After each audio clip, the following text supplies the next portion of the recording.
ഈ ഗോളങ്ങളെ മുഴുവനും ചലിപ്പിക്കുന്ന വസ്തു, ഗോളങ്ങളെ മുഴുവൻ താങ്ങി നിർത്തുന്ന വസ്തു, ഗോളങ്ങളൊന്നും താഴേക്ക് വീഴാതെ അതിനെ താങ്ങി നിർത്തുന്ന വസ്തു. അതേ പ്രകാരം തന്നെ വടക്ക് നോക്കി യന്ത്രം എവിടെ വെച്ചാലും വടക്കോട്ട് മാത്രം അതിന്റെ സൂചി തിരിഞ്ഞിരിക്കുന്ന അത്ഭുതകരമായ പ്രതിഭാസം. അതെന്താണ്? വെസ്റ്റേൺ, അതേ വടക്ക് ഭാഗത്ത് നോർത്ത് അല്ലാഹു തആല നിക്ഷേപിച്ചു വെച്ചിരിക്കുന്ന ഈ പ്രകാശത്തിന്റെ ആധിക്യമാണെന്ന് പറയാൻ ശാസ്ത്ര ലോകമേ ബുദ്ധിജീവിയാൽ നിനക്ക് എന്റെ നാമനങ്ങാത്തത്? അതാണ് നാം ചിന്തിക്കേണ്ടത്. അല്ലാഹുവിന്റെ മഹത്തായ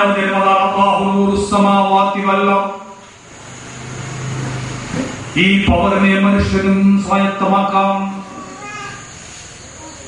മനുഷ്യനെ എങ്ങനെ സ്വായത്തമാക്കാം? അല്ലാഹുവിന്റെ ചിന്തയിലൂടെ.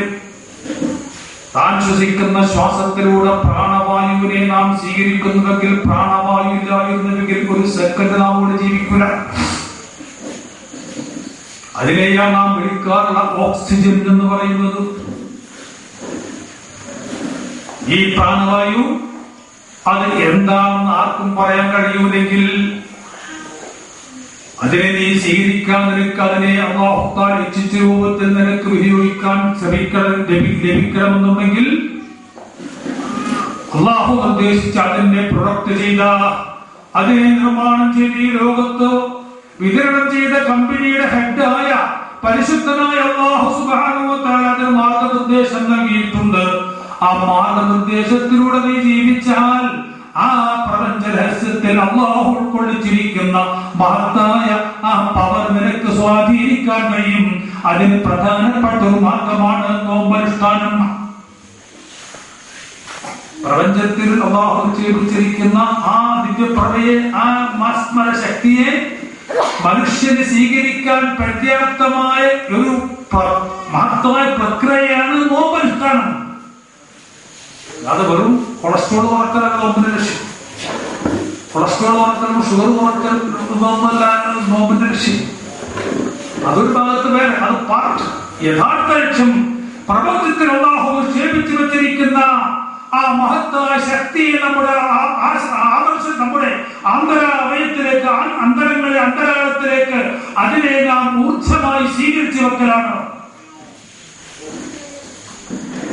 അങ്ങനെ വെക്കുന്നത് കൊണ്ടാണ് ചില ആളുകൾ റമദാൻ മാസം കഴിയുമ്പോഴേക്കും നന്നായി പോണില്ലേ. തെമ്മാടികളെ ജീവിച്ചിരുന്ന ആളുകളൊക്കെ റമദാൻ മാസത്തിൽ നോക്കി തറാവീഹിന് വന്നു. അതുപോലെ സൽക്കർമ്മങ്ങളൊക്കെ ചെയ്ത് കറക്റ്റ് വഴിയിൽ പോയി നിസ്കരിച്ച് തറാവീ നിസ്കരിച്ച് നോമ്പനുഷ്ഠിച്ചൊക്കെ വന്ന പിന്നെ റമദാൻ മാസം കഴിഞ്ഞപ്പോൾ എത്ര ആളുകൾ നന്നായി പോകുന്നു. എന്താ കാരണം? അവർക്ക് ആ ഊർജത്തിന്റെ ആ കേന്ദ്രീകരണം അവർക്ക് ലഭിച്ചു. അത് ലഭിക്കാത്തവര് പിന്നെയും പഴയ കുപ്പയെ തന്നെ, അത് കിട്ടാത്തവര് പഴയ ദൂരത്തിന് അവർക്ക് മാറ്റമുണ്ട്.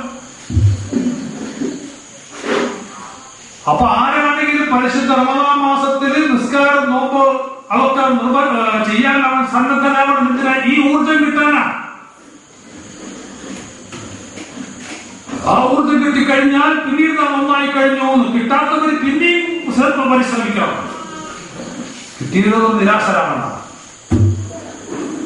അതുകൊണ്ടാണ് നഫ്സ് നിന്റെ ആ ശരീരത്തിന് ആവശ്യമായ ആ കാര്യങ്ങൾ നീ ചെയ്യണം.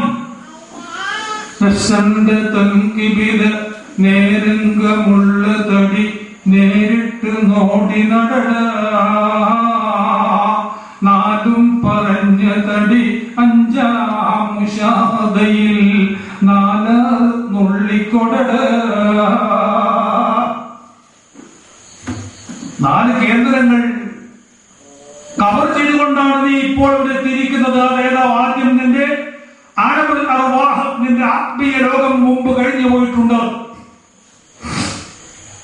ആത്മാവില്ലെങ്കിൽ ബോഡിക്ക് ചലിക്കാനൊക്കില്ലല്ലോ.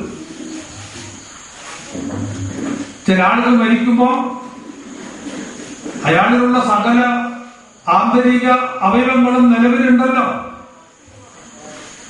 എന്നിട്ട് വേണമെങ്കിൽ അനങ്ങാൻ